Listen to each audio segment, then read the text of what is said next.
Tidak ada kemajuan sebuah negara dibuat karena membangun infrastruktur saja. Demikian pemaparan singkat yang terdapat dalam buku Currency Power karya Ben Cohen. Jangan dikira Tiongkok membangun infrastruktur jalanan di sisi timur mainland zaman Deng Xiaoping selama lebih dari 40 tahun. Juga Amerika membangun infrastruktur jalanan dalam program New Deal-nya di tahun 1933 hingga 1936. Roosevelt, FDR, melanjutkan hingga lebih dari 20 tahun kemudian adalah solusi membangun ekonomi bangsa Tiongkok dan Amerika. Bukan begitu. Aslinya, kedua negara itu membangun human capitalnya dengan cepat. Yang dilihat sekali lagi bukan jalanan, jembatan yang dibangun, jangan dilihat bendanya, tetapi membangun human capitalnya dengan 100%. Bahan material membangun infrastruktur, mulai dari pembiayaan, tenaga kerja, desainer, semua tenaga lokal dari Tiongkok untuk Tiongkok, dari Amerika ya untuk Amerika, demi negaranya masing-masing. Setelah bendanya jadi, human capitalnya jadi skillful. Itulah kalimat di atas terucap, tidak ada kemajuan sebuah negara dibuat karena membangun infrastruktur saja. Kalau fisiknya dibangun oleh negara lain,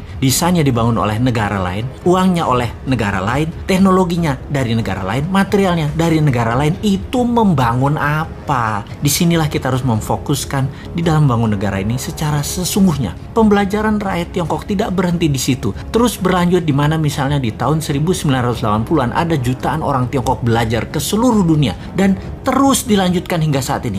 Kalau tahun 1933 dan 1936 New Deal-nya Roosevelt terlihat membangun infrastruktur, maka tidak akan sempurna jika dia tidak melakukannya dengan yang namanya Operation Paperclips. Operation Paperclips adalah operasi intelijen dengan codename Paperclips ini membawa ilmuwan Jerman lebih dari 1.600 orang untuk pindah ke Amerika sejak tahun 1945 sebelum kejatuhan Nazi hingga 1959.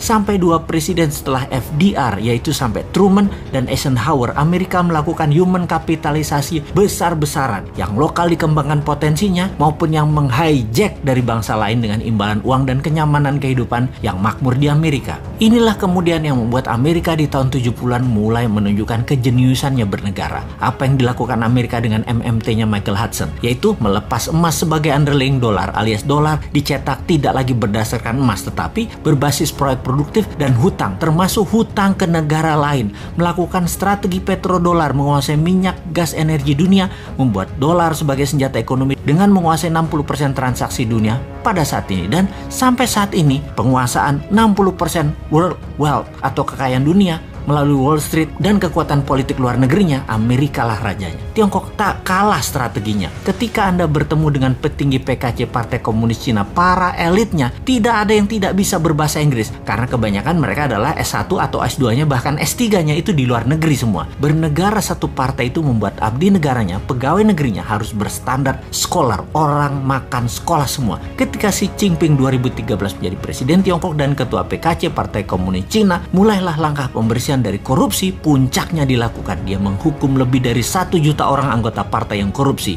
mulai dari yang terkejam menghukum mati pelaku dan mengucilkan keluarganya, sampai hukuman terendah bahwa tervonis korupsi dirinya dan keluarganya yang ada di kartu nama keluarga tidak boleh menggunakan fasilitas negara. Kemudian masuklah manusia-manusia terbaik Tiongkok menjabat, lalu dia mencanangkan BRI, Belt Road Initiative. Mulailah Tiongkok melakukan ekspansi keluar setelah 40 tahun membangun ke dalam. Kolonialisasi 5.0 berbasis bantuan ekonomi dengan produk Tiongkok, uang Tiongkok, SDM Tiongkok dimulai. Negara yang lemah pemahaman nasionalisme, kuat pragmatis dan beraliran populis, pasti kemakan strategi Tiongkok yang punya strategi yang memang berlawanan dengan kampret Amerika yang pakai jalan preman. Makanya hard power Amerika menjadi terlihat buruk dan soft power Tiongkok tidak terbaca sampai sumber daya alam suatu negara habis. Harusnya kedua negara tersebut, yaitu hard powernya Amerika dan soft powernya Tiongkok, hanya bisa dilawan dengan smart powernya New Mind. Gak seimbang nih perang atau warfare lawan Tiongkok dan Amerika kalau bernegaranya ala old mind yang beraliran populerisme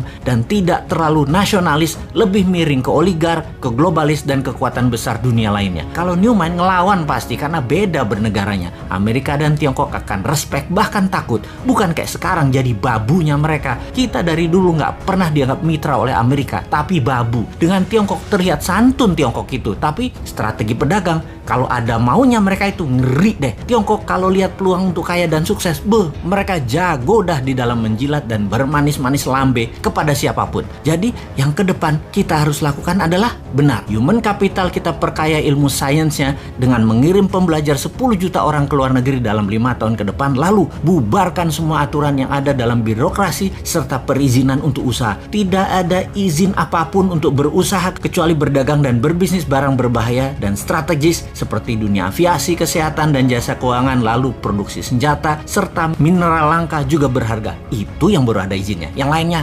bebas.